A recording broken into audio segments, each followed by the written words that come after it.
কখনো কি ভেবে দেখেছেন দুঃখ কমানোর জন্য আমাদের দুঃখের গান শুনতে বেশি ভালো লাগে, কিন্তু কেন এমন হয়? এবার সেই উত্তরই খুঁজলেন বিজ্ঞানীরা। মন ভালো থাকুক কিংবা খারাপ, আনন্দ কিংবা দুঃখ, সবেতেই গানই আমাদের সঙ্গী হয়। বিস্তারিত থাকছে ডেস্ক রিপোর্টে।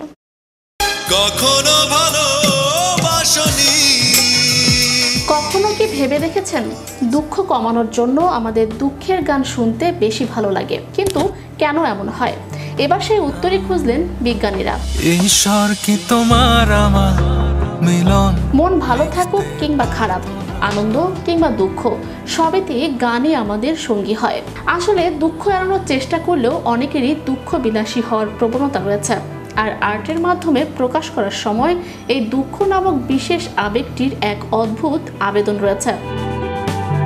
তথাকথিত এই ট্র্যাজেডি প্যারাডক্সই যুগ যুগ ধরে দার্শনিকদের বিভ্রান্ত করে তুলেছে।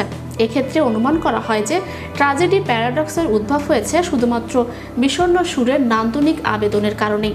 তবে এটি প্রমাণিত যে দুঃখের গান শুনে আমাদের ভালো লাগার পেছনে রয়েছে বায়োলজিক্যাল কারণও। তাহলে গবেষণায় কি উঠে এসেছে? মান্ডির বর্তমান ডিরেক্টর অধ্যাপক লক্ষ্মীধর বেহেরার নেতৃত্বে সম্প্রতি এ বিষয়ে একটি গবেষণা করা হয়েছে।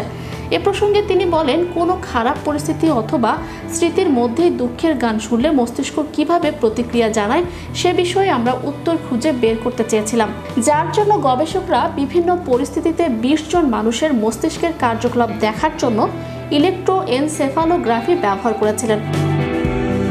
সেক্ষেত্রে আবেগ এবং স্মৃতি প্রক্রিয়াকরণের সঙ্গে জড়িত মস্তিষ্কের জায়গাগুলিতে অর্থাৎ সিঙ্গুলেট কর্টেক্স কমপ্লেক্স এবং প্যারাহিপ্পোক্যাম্পাসে জোর দেওয়া হয়েছিল। প্রাথমিকভাবে ইইজিতে কোনো ইনপুট ছাড়াই বেসলাইন রেকর্ড করা হয়েছিল। দ্বিতীয় অবস্থায় অংশগ্রহণকারীরা একটি দুঃখের অভিজ্ঞতা মনে করেছিলেন এবং সেটি সম্পর্কে লিখেছিলেন, অর্থাৎ যাকে বলা হয় স্যাট অটোবায়োগ্রাফিক্যাল রিকল বা শর্ত, সেক্ষেত্রে রেকর্ড করা হয়েছিল। তৃতীয় ক্ষেত্রে ইইজি পরিমাপ করা হয়েছিল যখন অংশগ্রহণকারীদের একটি ভারতীয় শাস্ত্রীয় রাগ মিশ্র যোগিয়ার রাগ শোনানো হয়েছিল। উল্লেখ্য, সেই সঙ্গীতটি 5 জন সঙ্গীত বিশেষজ্ঞের একটি প্যানেল নির্বাচিত করেছিলেন। পাশাপাশি ইইজি মস্তিষ্কের ইলেকট্রিক্যাল কার্যকলাপ পরিমাপ করেছে, যা সাধারণত মস্তিষ্কের তরঙ্গ নামে পরিচিত। সেক্ষেত্রে মস্তিষ্কের তরঙ্গ 5 প্রকারের, অর্থাৎ আলফা, বিটা, গামা, ডেল্টা এবং থিটা, যা ভিন্ন মেজাজ কিংবা মনের অবস্থা জানান দেয়। যেখানে আলফা জ্ঞানীয় তথ্য প্রক্রিয়াকরণের সঙ্গে, অন্যদিকে গামা ঘটনা অনুযায়ী স্মৃতির প্রক্রিয়াকরণের সঙ্গে যুক্ত। আর গবেষকরা খেয়াল করেছেন যে কোনো দুঃখের অভিজ্ঞতা মনে করলে মানুষের মস্তিষ্কে গামা তরঙ্গ বেড়ে যায়, সেখানে দুঃখের গান আলফা ব্রেনের কাজ কমিয়ে দেয়।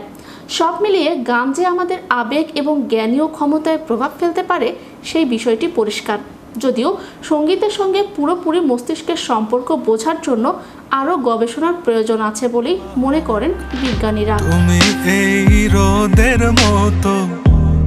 চ্যানেল ইউরোপ বিনোদন ডেস্ক। তুমি এই মেঘের মতো।